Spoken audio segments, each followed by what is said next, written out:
3 days on the run. Tonight, police track down a man accused of an armed hold-up at Labrador. A court update 2.5 years on from ex-councillor Ryan Balden Lumsden's murder arrest. A boaty bungle on the Nerang River. A midnight mishap, the wrong turn that left this driver beached in Miami. And a turtle baby boom. Meet the tiny new Gold Coasters captured on camera.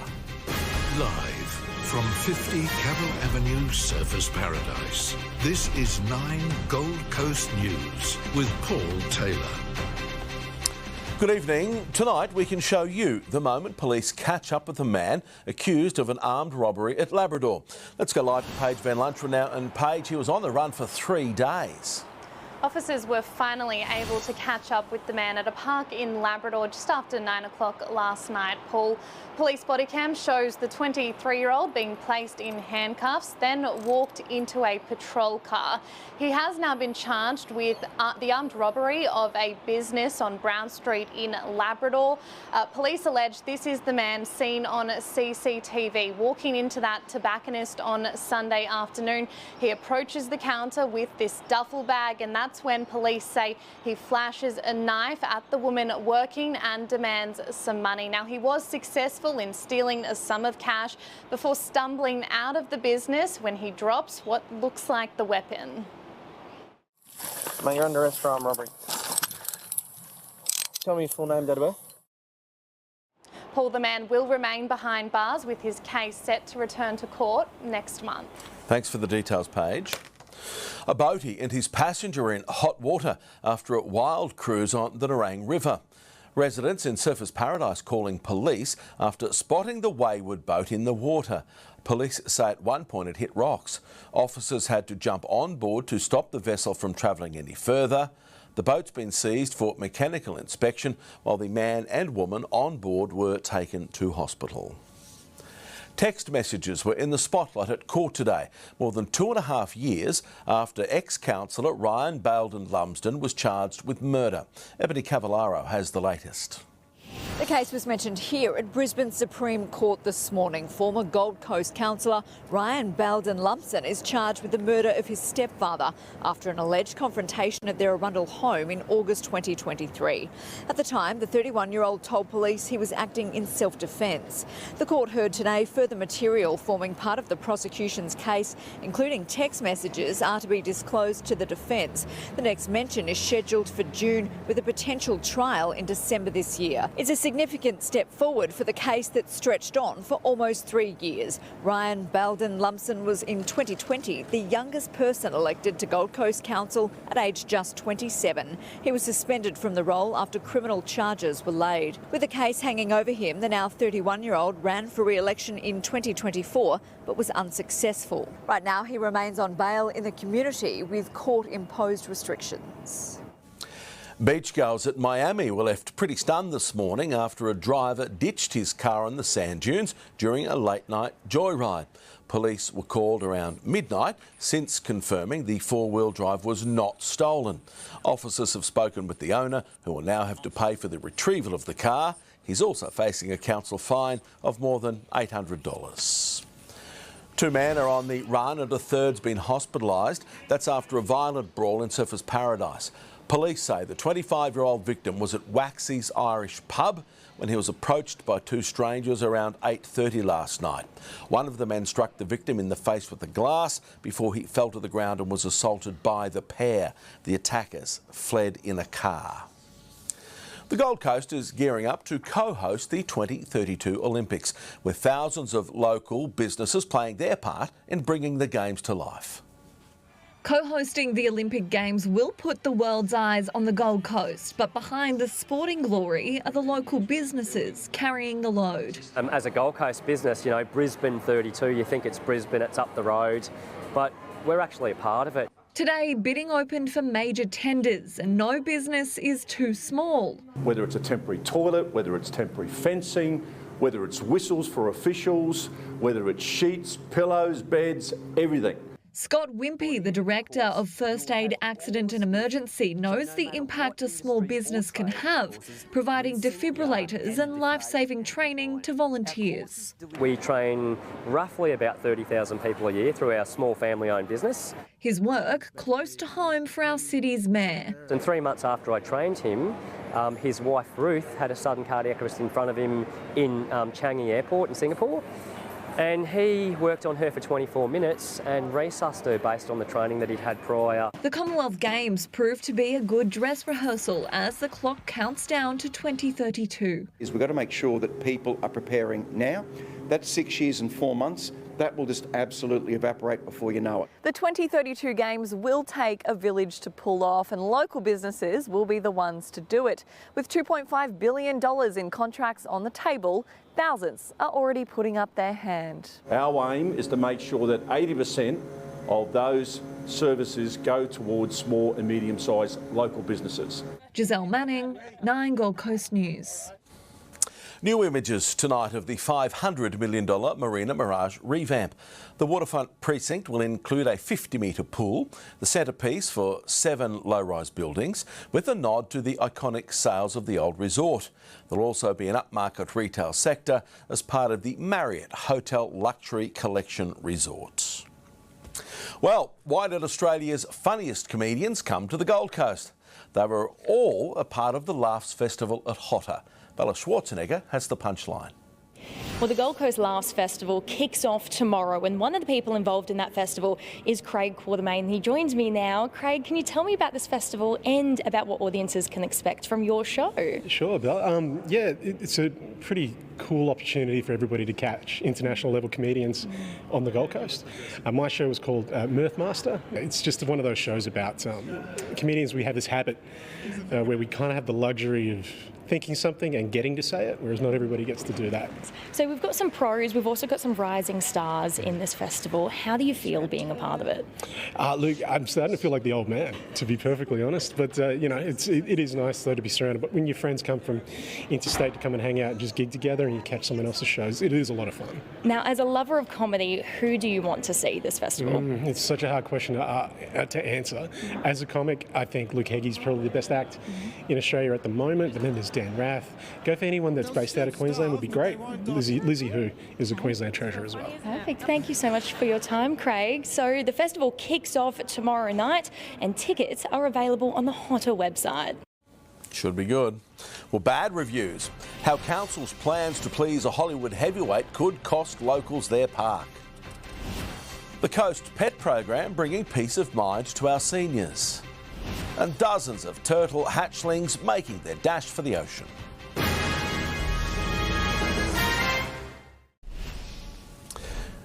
The spotlight shining on Gold Coast City Council's bid to please a Hollywood heavyweight. Council plans to move its Miami depot down to a nearby park to make room for Baz Luhrmann's new offices. Big bold plans for Baz Luhrmann mega movie complex got us all excited. It was going to be 5-star. If you look in Hollywood, there are a bunch of Aussies over there. So really, it gives them the opportunity to come home. But there's been a bit of a twist in the plot of this blockbuster. Look, a lot of residents have said rightfully that we came and told them that the depot was surplus demands. That's why we were doing what we were doing. And then a few months later, oh, by the way, a new depot is going to be here in a public park. So I understand the concerns. Plans show most of the mature trees in the park will be lost, replaced by offices and asphalt, car parking for up to 50 vehicles, including trucks. The original proposal, again, very little detail, had a site plan. It was the wrong site plan.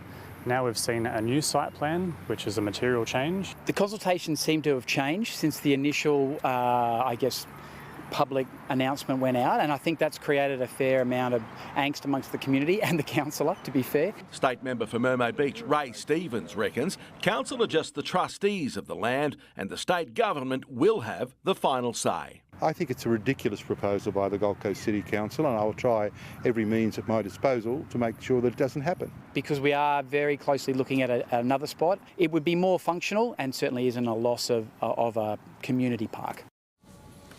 As we get older, our pets become more important as companions and for comfort. Moving into higher care can mean leaving them behind, but you may not have to. Who let the dogs out? for a morning stroll. Best buddies who all live together at Odyssey Lifestyle Care. He sleeps with me. I never thought I'd have a dog sleeping with me. But he snuggles in and he's good. When you're not well, he knows. And he follows you everywhere. Pet therapy has been shown to lower stress, especially in seniors. A stroke left Barbara non-verbal, but every day she talks to Tino the budgie and he answers back. They seem to know a language between them, and I think it's lovely that she's got someone to discuss things with. Whether a pet can come with you into care can affect your decision to move. Private operators offer a plan where staff help you look after your furry friend. So if you are looking at moving into a higher care facility, it's best to check their pet policy. You might just be pleasantly surprised. Publicly, there are ways around it. Using some of your social funding to go for a walk, you can bring the dog along as well. So the funding would actually be pertaining to yourself, but dog gets a walk too, which is fantastic. Patrina Zaffa, 9 Gold Coast News. Well, she might be named Minnie, but she has mighty talent. Local powerhouse Minnie Marks is back for her 8th year, today announced in the second lineup for the 25th Annual Blues on Broadbeach Festival. I'm super lucky and super fortunate to be hanging out with this crew, and honestly, it's such world class, this festival. She joins a stellar lineup including Ian Moss, Hussey Hicks and Ruthie Foster, kicking off on May 14. A turtle baby boom. See the tiny new Gold Coasters that are captured on camera. In sport, Queensland bragging rights are on the line. That's as the Titans plot a Suncorp ambush. Plus the off-field motivation, driving a Sunstars hunt for back-to-back victories.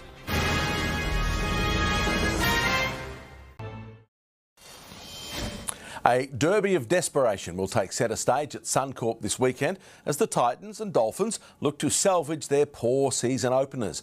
But for one Titans forward, there are plenty of positives to take into Sunday's clash. Heads down at Titans HQ, desperate to rectify their poor start to the season, but for forward Tukey Simpkins, finally locking down NRL minutes was a rare silver lining. I've been around for a few years and haven't had too many games. I was pretty happy to play round one and just want to keep building each week. After struggling for game time in recent years, Simpkins credits Josh Hannay for unlocking a new sense of self-belief. I feel like he's helped me, have confidence, and I just feel him pushing me all along the way. The coach taking the fall for the dismal round one performance, but the playing group is refusing to pass the blame. I did say it was sort of his fault, but all the boys agreed that it was us. The Dolphins teamed up with the Navy today, unveiling their Anzac round jersey. Co-captain Tom Gilbert on high alert for a ruthless Gold Coast ambush this weekend. They'd be very disappointed in their performance. They've got a great coach, a new coach, and they've got some great forwards as well that I just couldn't see playing bad again this weekend. They're going to start well too, obviously, with their result. And the weekend just gone, they're going to want to start fast just like us, and I think it's going to be a good game. The Queensland Derby kicks off at Suncorp Stadium on Sunday afternoon.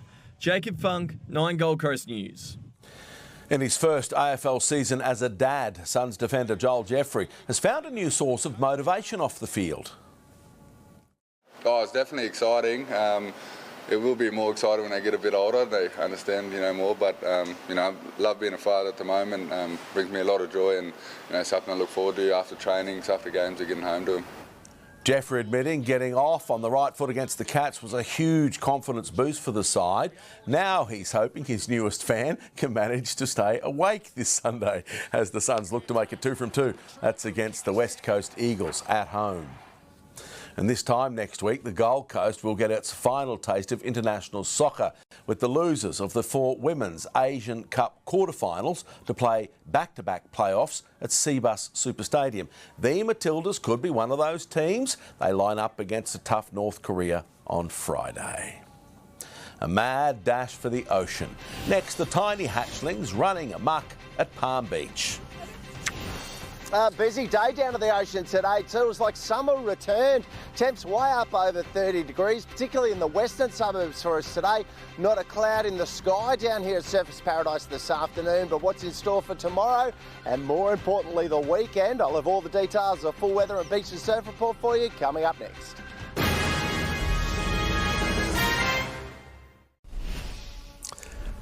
A magical story of survival for 60 green sea turtles kicking off the hatching season at Palm Beach overnight. They successfully made their way into the water after a rough start to life. Making a mad dash for the big blue in the dark. That way. Oh, they're all coming! Oh my God, 2, 3, 4, 5, 6, 7, 8, 9, 10. Oh no! 60 green sea turtles heading for their new home with a little bit of help. That way, that way. Okay, at least they're following the flashlight, that's good. The curious creatures are the first of the season to hit the water, but they almost didn't make it. The nest moved to higher ground in January. That is actually a really difficult task after she's laid. Because it's the most dangerous time for those eggs. The hatchlings closely monitored by volunteers from the SeaWorld Foundation and Watergum's citizen science program, Turtle Watch. I got this phone call at 8 o'clock last night to say, oh, the nest is starting to emerge and we have a head at the top. This just the start of their long life. The species generally lives for at least 70 years. This species usually take about 6 to 8 years in what's known as the lost years, navigating the ocean before they return back, hopefully into our local waterways. Volunteers now keeping a close eye on several other nests between Tallebudgera and Currumbin. It is quite difficult because we do have quite a large and bright city, and those lights do disorientate both the females and the hatchlings. Paige Van Lunteren, 9 Gold Coast News. Yeah, pretty cool.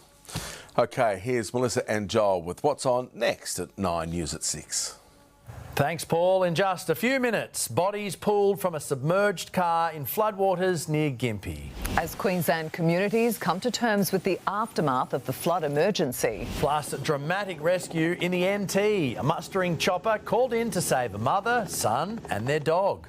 Health report card. Queensland emergency departments on life support. Plus, the world first Australian trial to fix failing hearts. All of those stories, plus the rest of today's news, coming up after your weather. See you then.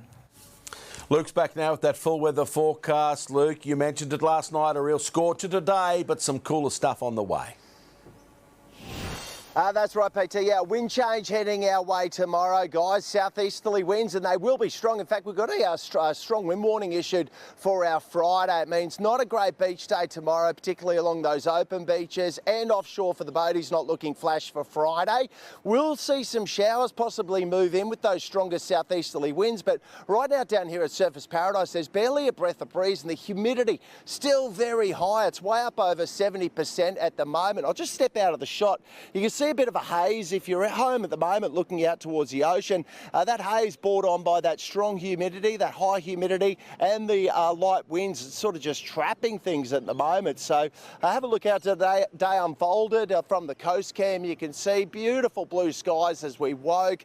We didn't have a cloud in the sky for most of today. It meant some cooler overnight temps if you have a look at those flyover temps. But geez, those temps skyrocketed through the daytime, up around 32 degrees along the coast, 33 degrees in the west, and with that high humidity, the feels like temp was even warmer. Right now here at Surfers Paradise, it's still 27 degrees. Tomorrow's weather map, more heavy rain and showers for the northern tropics. Could see some showers push into us on the GC. 29 the top for our Friday, overnight dropping down to 22. Anywhere from 1 to 8 millimetres is the forecast. Over the weekend, both Saturday and Sunday, a light shower or two. We're talking about 1 millimetre and tops of 27 degrees. And then partly cloudy for our Monday and Tuesday. A shower or two possible on Wednesday. Could see up to 6 millimetres in the gauge for Thursday. High tide tomorrow around 4:30 in the afternoon. Here's Rocky. See what's happening for the board riders. Luke up here on Burleigh Point, and that low pressure out off the coast really doing its thing. Some massive surf today. Certainly caution needed for anyone going down near the beach, and for the surfers, the southern points really firing up, but for the more experienced surfers only. For the swimmers and beachgoers, extreme caution needed on those open beaches. Large and powerful surging swell continuing into the weekend. For the surfers, it has been an incredible run of solid waves. Those northerly winds today, that will be knocking that swell down just a notch, but with that renewed burst of solid swell for the weekend, 2 metre plus from the deep south, that means the southern points of Burleigh, Currumbin and Snapper into Greenmount will be turning it on. Southern points will be more offshore. Open beaches absolutely out of control. For the 5-day surf forecast, that swell still around 6 foot plus tomorrow. Southeasterly winds though changing for 45 kilometres an hour into Saturday, and that means that swell will pulse again over the weekend up to 7 feet. So with this solid surf around, certainly caution needed for anyone thinking about going for a swim. Check in with the lifeguards. For the surfers though, the southern points with that southerly wind in play will be turning it on. And not good for the boaties this weekend. A strong wind warning tomorrow, and then Saturday and Sunday you may be able to sneak out, but take care crossing the coastal bars. That large swell Rocky's talking about at the moment, just north of the seaway. It's down to around 4 metres just offshore at the moment. Here's what's out there. The good news is there's plenty of Spanish mackerel around at the moment. Fish the Deep Charter's getting this one earlier in the week. The bad news is you can't keep them at the moment. The closure is on until the 21st day of this month, but PT will stick to the estuaries this weekend. Plenty of whiting. Get your pots in the water. There's plenty of sandies out there at the moment. Always fun on the water, even if you can't get offshore. Oh, sounds like you've got the weekend ahead of you, Luke. That's for sure. Thank you for that. That's a look at the news for tonight. See you all tomorrow from 5:30. Good night.